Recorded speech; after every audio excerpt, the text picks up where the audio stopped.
राजद से जुड़े अल्पसंख्यक समुदाय के लोगों ने दानापुर से राजद के नवनिर्वाचित विधायक रीतलाल यादव के सम्मान में समारोह आयोजित किया। इस राजद नेता मौलवी हसन उर्फ मक्खन और अफरोज आलम उर्फ गुड्डू के नेतृत्व में स्थानीय आमंत्रण हॉल में आयोजित इस समारोह की अध्यक्षता पटना जिला औकाफ कमेटी के पूर्व सचिव एवं कला संस्कृति प्रकोष्ठ के जिला अध्यक्ष अधिवक्ता नवाब आलम ने की।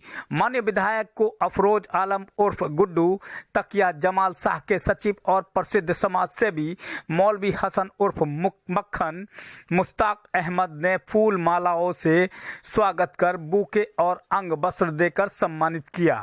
रीतलाल ने अपने संबोधन में भारत की गंगा जमुनी तहजीब, साझी विरासत एवं हिंदू मुस्लिम एकता और संस्कृति को रेखांकित किया।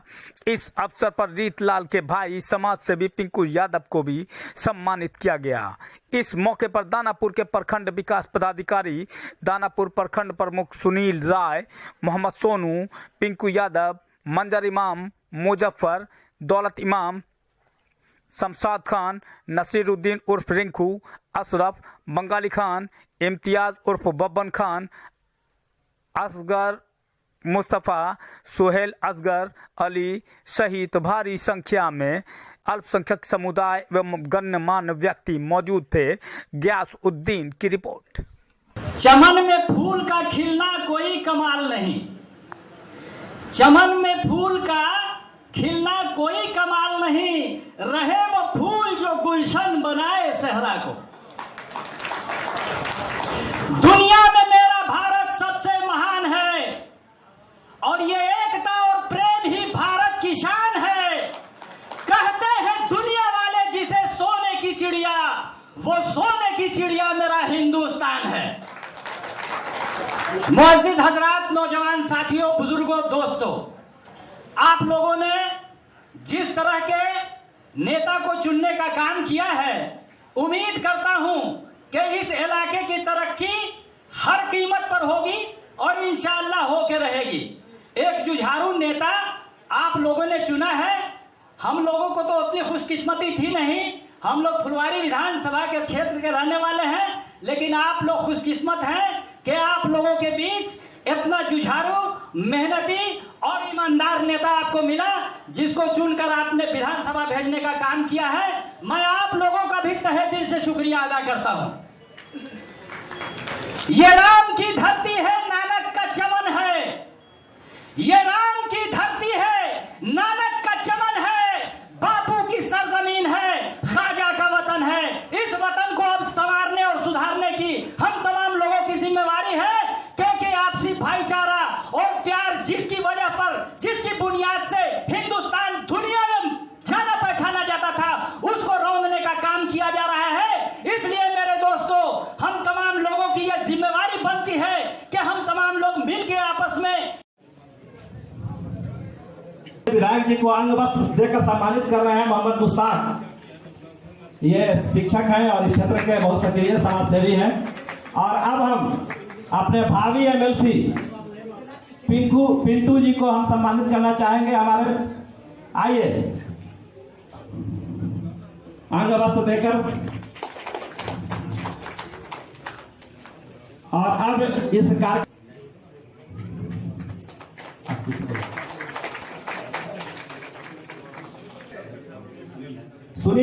सुनील राय जी ये सम्मानित कर रहे हैं। ये पूरे दानापुर की जनता की,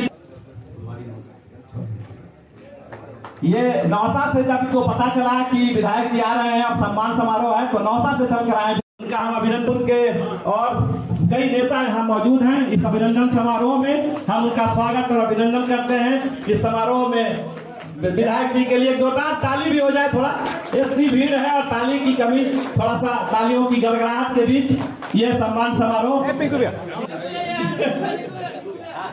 ये यादगार, ये स्वागत फूलों के हार के साथ पूरी तरह।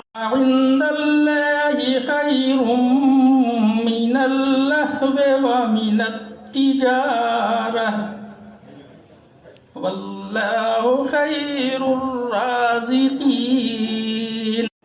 वैसे भी एमएलसी का कार्यकाल भी इनका बड़ा गौरवमयी रहा है और अब हमारे माननीय विधायक हैं। जनता लगन से यहाँ के कार्यकर्ताओं ने आपकी विजयी स्थिति से कार्य किया है। जैसे मुस्लिम समाज के लोगों ने अपने अपने वार्ड और क्षेत्र में मत को गोलबल किया और ये सराहनीय कदम है और आपसे आशा करते हैं कि उनको आपका नैतिक समर्थन मिलता रहेगा। और अल्पसंख्यक समाज और दानापुर के सभी समाज, खास कर अल्पसंख्यक समाज, पिछले 15 सालों से ये उम्मीद लगाए बैठा था कि कोई विधायक ऐसा है जो मेरे दुख दर्द को समझे, मेरे परेशानियों को समझे। आज भी वो मेरे माध्यम से और सभी लोगों के माध्यम से विधायक जी से ये उम्मीद लगाए बैठा है कि जो भी जन समस्याएं हैं और संख्यक का विशेषकर वो समाधान करें और विशेष ध्यान दें।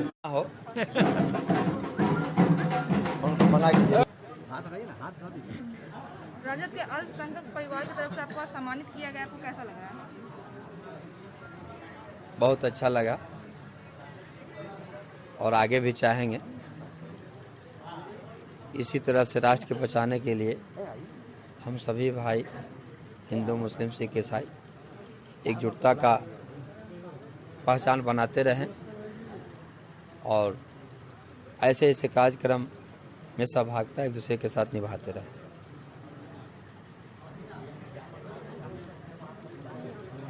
कार्यक्रम में अल्पसंख्यक आज का विधायक जी का बहुत स्वागत हमने किए और बढ़िया से सब ठीक ठाक रहा, इसलिए धन्यवाद देता हूँ।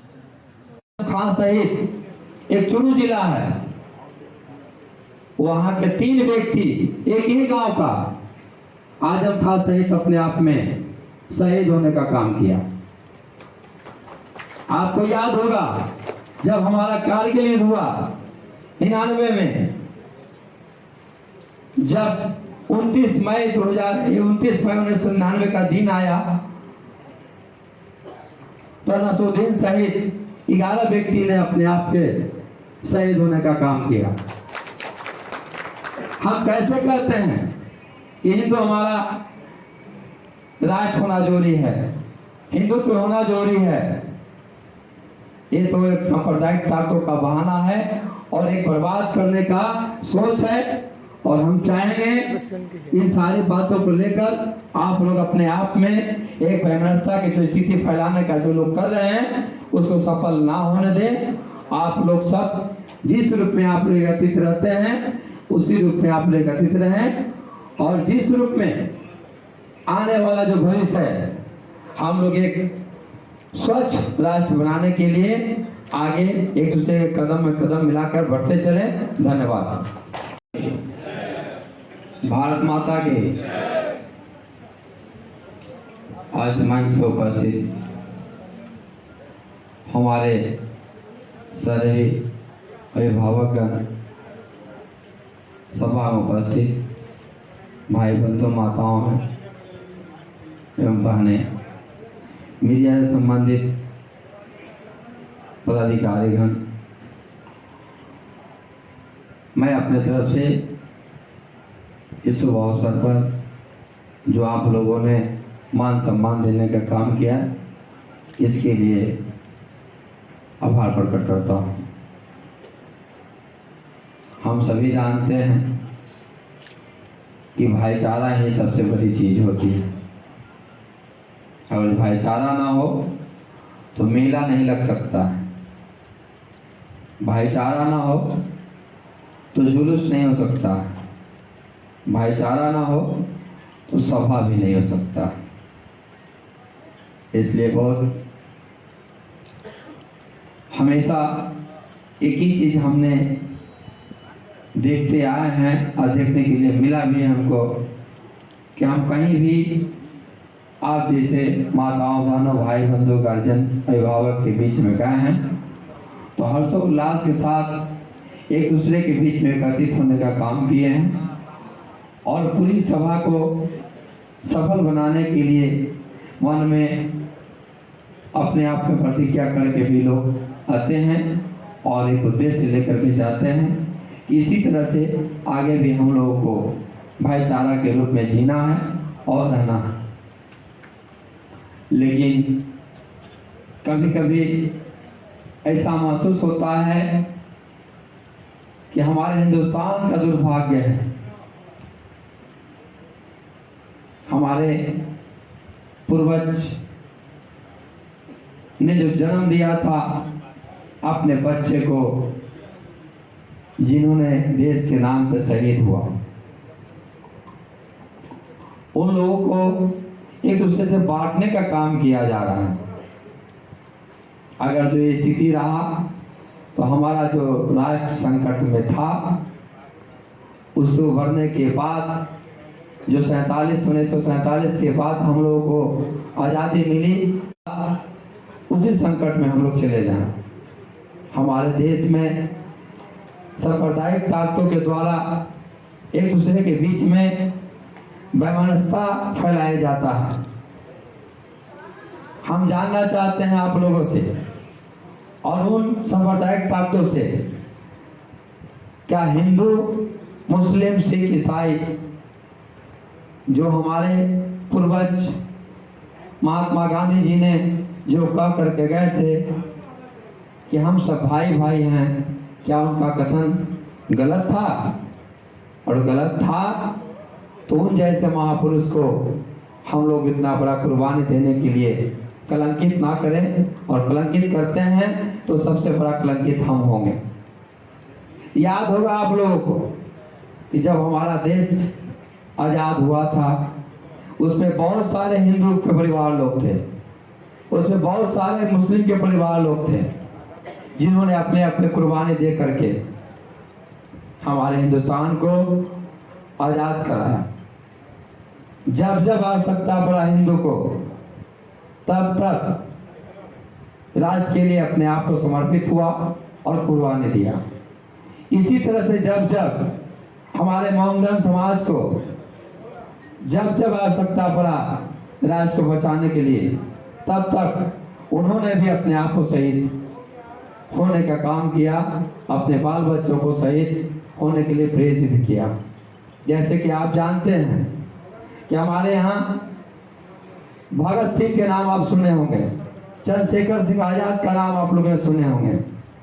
उसी तरह से हमारा जब राज्य में संकट आया था हिंदुस्तान पाकिस्तान के द्वारा 1965 में, तो अब्दुल हमीद जैसे व्यक्ति थे जिन्होंने टैंक ब्रिगेडियर को उड़ाते हुए अपने आप में परमवीर चक्र हासिल करने का काम किया।